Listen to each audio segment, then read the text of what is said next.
Action! Hello, good day sa lahat ng ating pong mga viewers and listeners. Kape tayo. Ayun, so ito po yung naipangako ko last day. At the same time, isi-share ko yung aking kwento regarding sa aking pag-start ng business or bago po ako magsimula sa business. So ibig sabihin po, meron pong transition yan. Sabi nga ng iba, meron pong planting season, may harvest season. Merong panahon ng pagtatanim, may panahon ng pag-aani. At the same time, may panahon ng winning season. So, ibig sabihin, paano ba nagsimula ng typical na, na isang boards liwat or Mr. Consistent? So, ang isang nakapag-trigger sa akin, bakit ko ginawa ang business, that was more than 10 years ago. Di ba ang tagal? Ibig sabihin, bago ko nakuha man kung ano yung naging result ko ngayon, I'm thankful ako, sobrang grateful. Kasi meron pong mga pinagdaanan, meron pong mga struggle. Kumbaga, may mga panahon na sa panahon na yon is hindi mo alam kung makakapagtuloy-tuloy ka or sabihin natin is kakayanin ba or yun ba is pati emotion mo is kakayanin na i-survive. Yan. So, ibig sabihin, nung panahon na yon, nung nangyari yon, kaya nakapag-trigger sa akin na gumawa ng paraan kasi may panahon po na ang aming pamilya that time sobrang struggle sa finances. Di ko makakalimutan yon, tumatak sa isip ko na nung panahon na yon is hindi ako papayag na mangyari ulit to.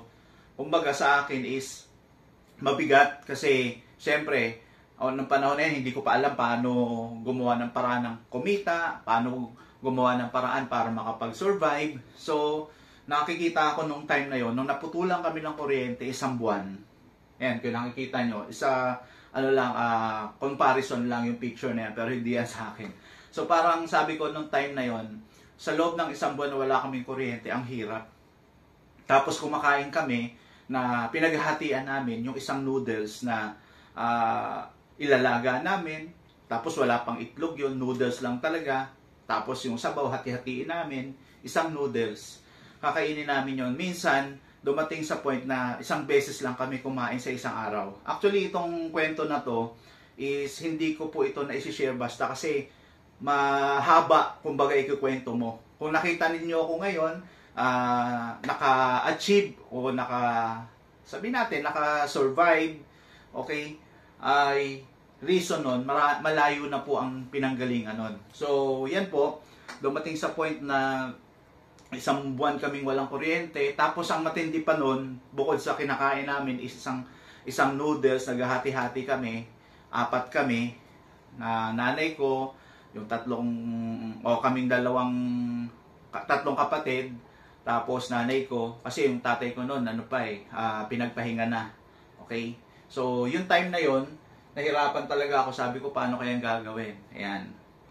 The same time, naisip ko noon, mag-buy and sell. Yan po yung, yan yung naisip ko noon. Mag-buy and sell ako ng kung anong-anong mga product, or sabihin natin is mga gadget, anything na pwede kong maibenta. So, yan po ang una ko natutunan na negosyo. Buy and sell. Wala pa po ang MLM noon. For example, bibili ako ng cellphone. Mamumuhunan ako. Pero that time, iniisip ko, maging lang ako, middleman muna. Middleman. Tapos after nun, kung meron na akong puhunan, gagawin ko na siya, dire-diretso. So, matutunan ko yung negosyo pasimula. Okay? Bakit po buy and sell ang nakita ko? Kasi that time, kung ano-ano na produkto na pwede kong maibenta, wala pa kasing online nun. Siguro kung alam niya, mga Friendster pa lang nun, mga Viper, Pero natutunan ko na kasi at that age, elementary pa lang po ako, madiskarte na ako. Okay? Gumagawa ko ng paraan para meron ako may pambaon. Kung meron man ako may pambaon, hindi ko yung gastusin. May iuwi ko yun, may iipon ko ulit, may alkansya kasi ako. So, natutunan ko magbenta ng kung ano-ano na hanggang nadala ko yon na tuloy-tuloy, naisip ko na gawin siya kasi malaki po ang kita. So, ibig sabihin, yan ang nakapagtulak sa akin na gumawa ng negosyo. Kasi, sa high school grad, nakagaya ko, mahirap pong makapaghanap ng trabaho. Ang iniisip ko, para alam po ninyo, high school grad ako, pero nung iniisip ko anong trabaho magagawa ko, mag-abroad na lang. Ayan. Mag-abroad na lang. Maraming mga tao na pumupunta abroad dahil mas malaki daw kita ron. Pero never po ako nakapag-abroad that time. Kasi marami ring requirements, malaki. So, ibig sabihin, no choice talaga ako. At my age, hanap ako ng pwedeng maging trabaho. Pero lagi akong bagsak sa health. Kasi that time, payat po ako. Kung makikita niyo yung picture ko mamaya, sasabihin nyo na talaga bang ikaw yan? So, high school grad ako yan.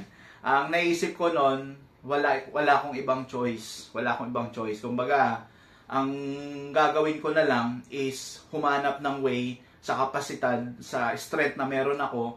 Kaya yun po yung buy and sell na natutunan ko. Actually, itong no choice, kaisipan lang naman natin yan. Actually, kaya ka nandiyan sa sitwasyon na yan, pinili mo talaga yan. Okay? Walang no choice. Walang no choice. Ibig sabihin po, nabago na yan. Kaya sabi ko, kung nandito man ako, ito pala yung path ko, ito pala yung choice ko talaga, dito pala ako masaya, dito pala ako mas mag-i-enjoy or makukuha ko yung success ko, yung result ko. So, ibig sabihin, napalitan na yan. Wala pong sinasabi na no choice. Lahat po yan choice talaga natin yan.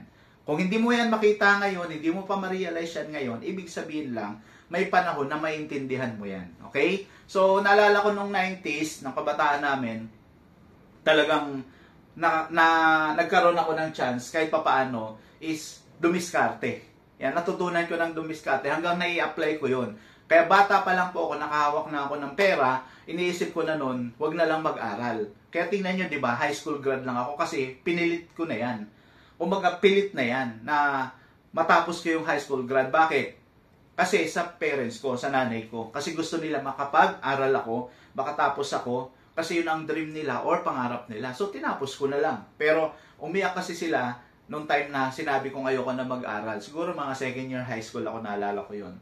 Kasi nararamdaman ko na kumita, bata pa lang ako sa mga uso noon. Pagka nakahuli ako ng gagamba, may benta ko, may pera. Pag nanalo ako sa text, yan, no? Mga ganyan, no? Uso yan noon. Tapos pagka nakabenta ako ng mga yan, may pera ako. So sabi ko, maganda pala, meron akong ganitong pagkakakitaan. Hanggang sa natutunan ko yan. So ibig sabihin, after that, mayaman ka pagka meron ka nito ng mga panahon ng 90s. Di ba? Sobrang sikat mo. Yan, tayo nyo, di ba? Siguro yung mga batang 90s, makikita nyo, maalala nyo to. Shoutout sa inyo mga batang 90s. Doc, Tantan, matanda-tanda sa amin yan. Yan, sino pa? Mga batang 90s. Yan, si Kuya Dennis,